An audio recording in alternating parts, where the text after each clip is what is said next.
Urbanspook! I was already... Whoa, we're off to a great start. I was already going to make a critical analysis of this series, but then things happened. So I decided that I'm gonna start over. And I'm just gonna wing it a bit more. It's less scripted than the other version was.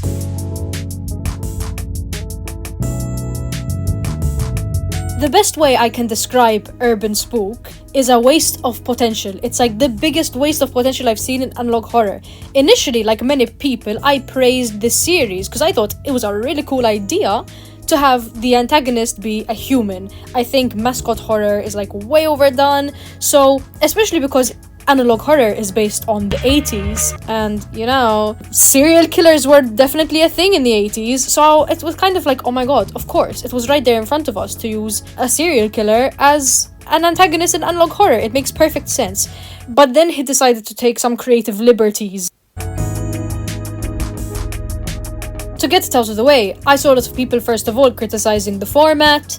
You know, obviously the art is great. Urbanspook is very talented. I have to say that, at least. That's like the one positive thing I'm gonna say. People were kind of saying it's lazy, you know, with the black and white. Personally, I don't mind having that format. I can read it, it's whatever. I don't like having a bunch of stuff on screen. And especially because it's analog horror and it's meant to be VHS, I just think maybe it's more accurate to have it be simple rather than having a bunch of stuff. I just don't think they would have had the technology to have some of the complex animations that you see in some analog horror pieces. So I put myself through watching the series again.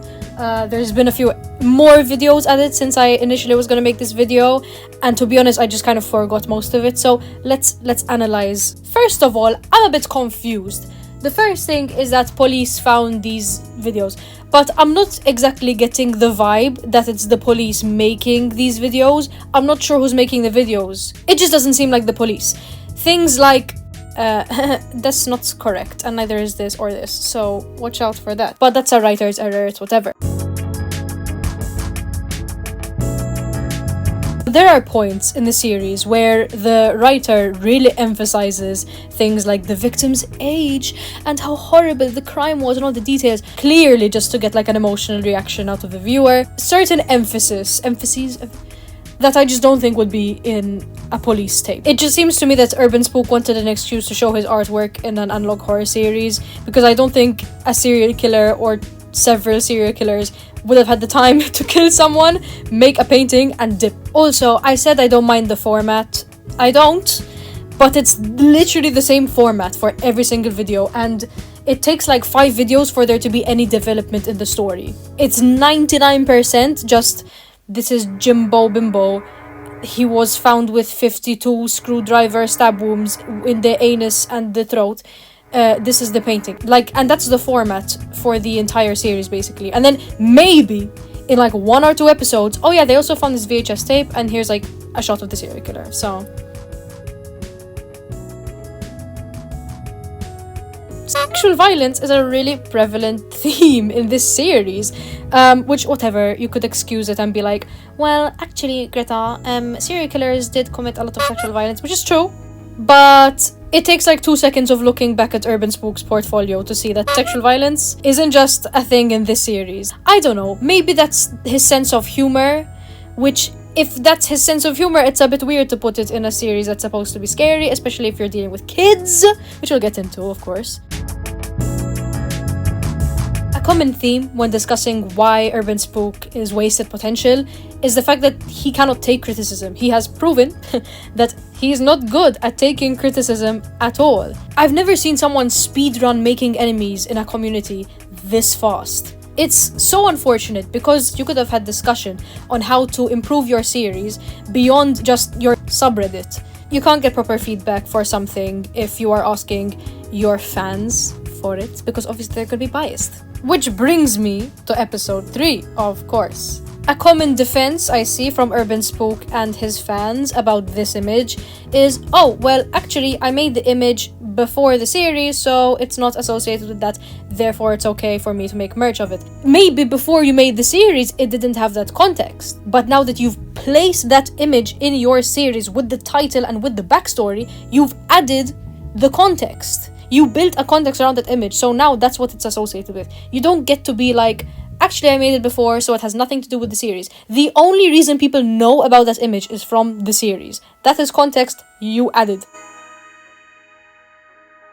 Another sexual violence reference. I think there can potentially be room for these kinds of topics in horror if they're done tastefully. Here are some examples of this topic, I think, being handled tastefully. It's definitely still horror and meant to make the viewer feel uneasy, but it's not exploitative. That is the word I'm looking for. I can never justify the existence of exploitation horror, and I mean this not just for analog horror, but even films. Films like Megan is Missing, August Underground, all of Lucifer Valentine's work. To me, I think it's disgusting because the topics that they handle are very serious and they're done solely to exploit those topics. To me, when you put these kinds of topics in horror and it's just exploitative and there really isn't a proper narrative, or the narrative is really, really flimsy and they're just there so the viewers are like, oh my god, this movie is so fucked up, the director is so fucked up. To me, it just comes off as fetishy.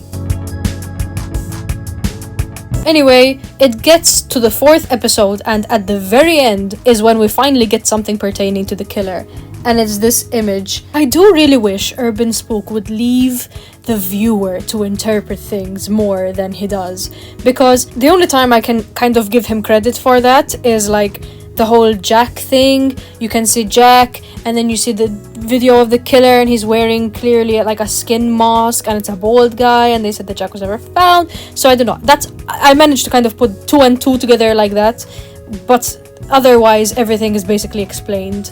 And again, it's explained because Urbanspook wants to emphasize how up the murders are. Oh look, and what do you do when the shock of the 3rd video wears off? You include bestiality.